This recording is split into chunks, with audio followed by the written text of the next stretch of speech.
Hello जी आओ तो ब्यास ठीक भाई क्या बा सखी रे भतारी हमर तीनों टाइम मारे वाह आओ दुख के तना सही बोली कैसे रही दुख के तना सही बोली कैसे रही खोल देल कपड़ा हो जाला उघारे सखी रे भतारी हमर तीनों टाइम मारे मारे फाटत आवाज का है लागत कुछ भइल बा कुछ भइल बा आओ तो बीट पाओ तो ठीक भाई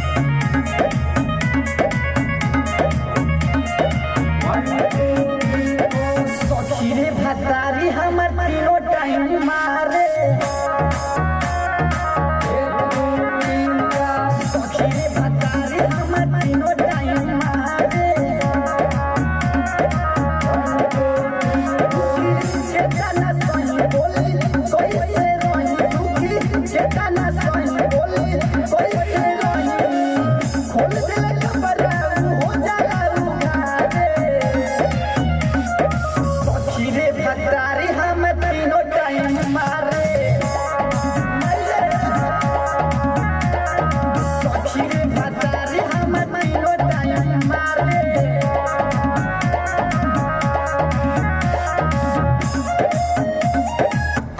बहुत बढ़िया लेकिन तनी सा और अच्छा से हो सकता जी और थोड़ा अच्छा से करो हां ठीक हेलो हाँ फोन कर रहे हैं भैया थोड़ा देर में रिकॉर्डिंग कर रहे हैं सखी रे आओ सखी रे भतारी हम तीनों टाइम मारे सखी रे भतारी हम तीनों टाइम मारे चेतना सही बोले कैसे रही दुखी चापा तरह का है आवाज दुख कितना सही बोल कैसे रही दुख के तना कहीं बोली कैसे रही हाँ आओ खोखी रे भतारी हम तीनों टाइम मारे दुख के तना सही बोली कैसे रही दुख के तना कहीं बोली कैसे रही खोल देले कपड़ा हो जाला उघारे सखी रे भतारी हम तीनों टाइम मारे सखी रे भतारी हम तीनों टाइम मारे क्या बात है बहुत बढ़िया अंतरा अंतरा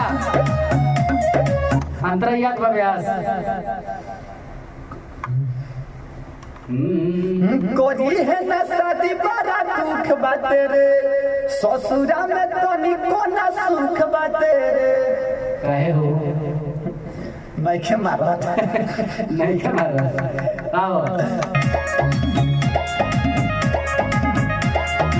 कोरी है न शादी बड़ा दुख बाते रे ससुरा में तनी कोना सुख बाते रे बहुत बढ़िया आओ कोरी है न शादी बड़ा दुख बाते रे ससुरा में तनी कोना सुख बाते रे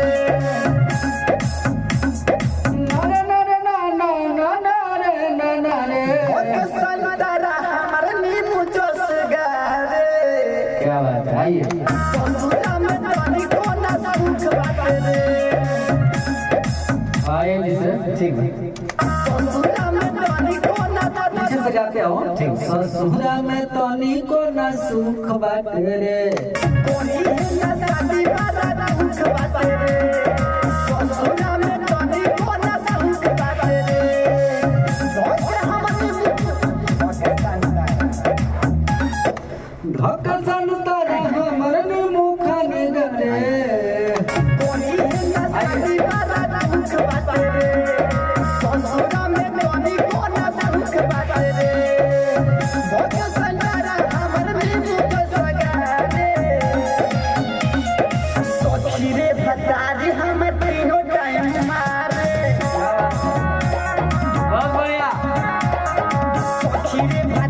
हमर तीनों टाइम मारे। चलिए लास्ट कैसे है? नई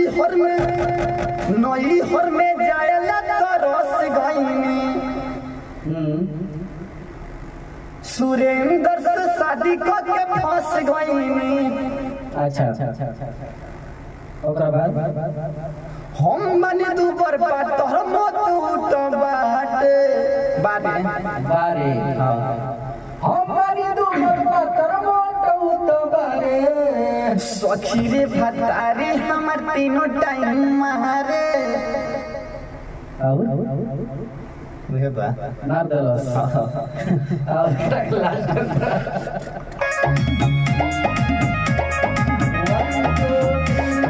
ससुरा में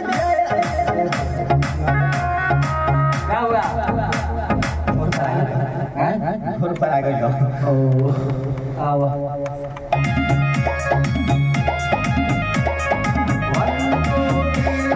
नई हर में जायला तरस गईनी, विधायक से शादी करके फंस गईनी। हाय आओ नई हर में जायला तरस गईनी, कमल से शादी करके फंस गईनी। करवाई कमलेश्वर से शादी तरह के। सुरेंद्र जी के नाम डाला एक जगह, वहाँ का राइटर है। अच्छा ससुरा में ना है सर कि ससुरा में शादी करके फंस गईनी। का लिखल बा ओमे? नैहर में शादी तो हुए बा, नैहर में जाएला तरस गईनी। हाँ नैहर में है उसमें। तो ना यारे में जाए खातिर तो रस्सी बांध। अच्छा हाँ राइटर घबरा दिया। कोई बात नहीं, होता है, चलो होता है भैया। आओ फिर से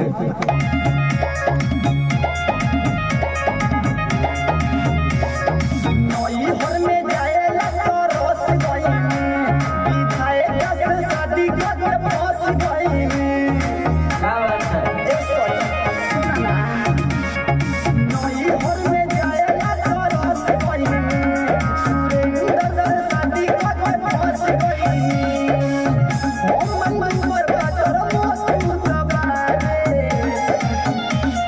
सखी रे भतारी अच्छा से हम बनी दू बर्बाद तोहर मोट उतबारे। एकरो के फिर से लो। सुरेंद्र से शादी करके फंस गईनी।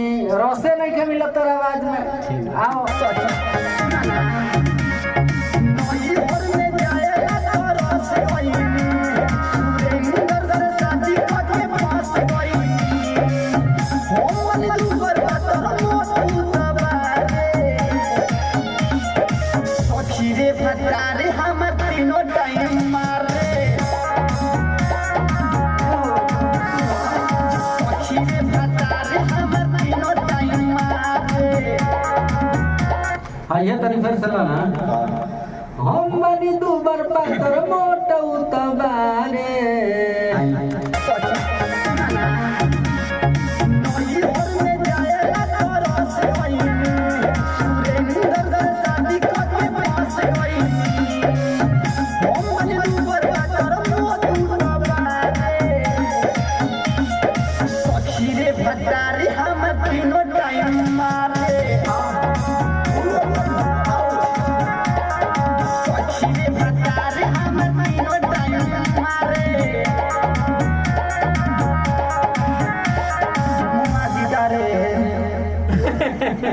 ना भाई सर्दी वर्दी भइल बकाता है। ना खांसी भई रहे, अंगूर खा ले रही। अच्छा कब सिरप पियबो? पीएम रात में। ठीक भाई, फिर से रिकॉर्डिंग कर जाए। ठीक बा, आओ तो शुरू से मुखड़ा। ठीक।